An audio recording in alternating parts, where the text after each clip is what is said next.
Chapitre 27. Facteurs et attitudes. Yoshida me regarda avec un léger sourire.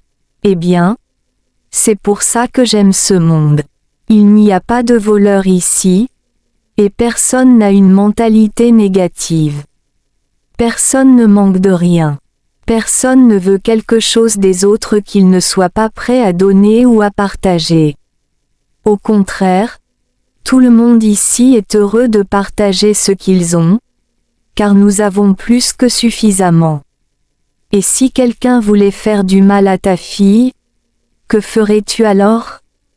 Ai-je demandé. Le paradigme des gens dans notre monde est basé sur la peur, expliqua Yoshida.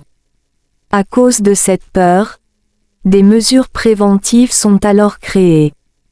Mais plus on empêche les gens de faire quelque chose, plus la tentation devient grande pour eux. C'est le mécanisme par lequel notre monde existe. Mais ici, dans ce monde, personne n'a de pensée basée sur la peur. Et comme ils ne s'inquiètent pas de ne pas avoir assez, ils n'ont pas besoin de prendre quoi que ce soit à quelqu'un d'autre. Quant à ta question, si quelqu'un essayait de faire du mal à ma fille, eh bien, laisse-moi te l'expliquer ainsi. Deux choses influencent la manière de vivre des gens ici, les facteurs sociaux et les attitudes sociales. Yoshida commença à expliquer, mais pour moi, son explication n'avait aucun sens. Quoi? C'est assez déroutant, rétorquai-je. Soyez patient, je vais vous expliquer, dit Yoshida. Tout d'abord, la manière de vivre façonnée par les facteurs sociaux signifie que, puisque la société a des ressources suffisantes, personne n'a le sentiment de manquer de quoi que ce soit, et personne n'a besoin de garder quoi que ce soit pour soi. Par conséquent, tout le monde est prêt à donner librement tout ce qu'ils ont, même le sexe. J'étais sur le point de poser une question. Attends, ne pose encore aucune question. Je sais que tu as une pensée contradictoire, interrompit Yoshida. Le sexe est compliqué. Je comprends cela parce que j'ai vécu dans le même monde que toi, où le sexe est considéré comme très personnel, honteux, voire même déshonorant. Il faut le garder secret, même si chaque personne a les mêmes pulsions et désirs. Cette attitude est très différente ici, expliqua-t-il. Les enfants ici sont éduqués de manière plus vertueuse, où le désir d'avoir des relations sexuelles est considéré comme un mécanisme qui nous encourage à créer et à transmettre une graine de vie d'une génération à l'autre, continua Yoshida. Par conséquent, la beauté physique des jeunes femmes et hommes stimule ces activités. Les enfants ne sont pas éduqués à être trop conscients de leur corps. Au contraire, ils sont fiers de leur beauté, de la même manière que les gens de notre monde sont fiers de posséder des vêtements, des chaussures ou des sacs à main coûteux. Oh, c'est donc ça, répondis-je. Pas étonnant que les gens ici ne se sentent pas gênés de nager nus devant des étrangers, ajoutai-je en pensant aux événements de plus tôt dans la journée. J'ai ressenti la même chose quand je suis arrivé ici pour la première fois. Est-ce plus clair pour toi maintenant? Demanda Yoshida. Oui. Merci. C'est beaucoup plus clair maintenant, répondis-je.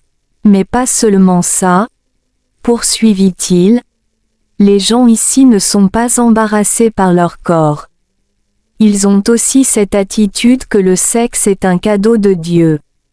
Dans notre monde, les enfants comme les adultes sont programmés pour croire que seuls les hommes peuvent avoir des désirs sexuels. Je ne comprends pas d'où vient cette attitude. Cela signifie que les hommes profitent des femmes lorsqu'ils copulent. Ici, sur cette planète, les hommes et les femmes ont des désirs sexuels égaux, Donc le concept de harcèlement sexuel n'existe pas, expliqua Yoshida. En conséquence, une société est plus mature lorsqu'elle combine des facteurs favorables avec les bonnes attitudes. Personne ici n'a de désir sexuel refoulé, donc personne n'a de pulsions sexuelles extrêmes, contrairement à beaucoup de gens dans notre monde. Ici, les gens ne désirent que ce qu'ils aiment. En termes simples, les deux parties doivent avoir un intérêt sexuel mutuel pour avoir des relations sexuelles. Il n'y a pas de harcèlement, car le plaisir sexuel ne peut pas surgir si l'autre partie n'est pas consentante. Lorsque les deux parties ressentent le même désir, c'est quelque chose à célébrer, car l'univers veut toujours que la graine de vie prospère sur toutes les planètes, conclut Yoshida. Mon Dieu! M'exclamai-je. Tu l'as dit parce que tu le ressens vraiment? Ou par habitude? Demanda Yoshida. Pourquoi demandes-tu cela? Me demandai-je, car Min m'avait déjà posé la même question avant. Peu importe, c'est probablement une habitude, dit-il, et j'ai senti qu'il semblait toujours deviner ce que je pensais. Revenons à ce que je fais ici, dit Yoshida, changeant de sujet. Ma famille ne se contente pas de travailler comme gardien de cette forêt et de ces sentiers, dit-il fièrement. Que fais-tu d'autre? Lui ai-je demandé. Je fabrique du papier. Tout le papier utilisé par les principaux artistes de cette ville est produit ici, et il est entièrement fait sur mesure. Demain, je t'emmènerai voir le processus de production. Nous le faisons tous les trois dans un atelier à côté de ma maison, annonça-t-il. Fascinant, dis-je.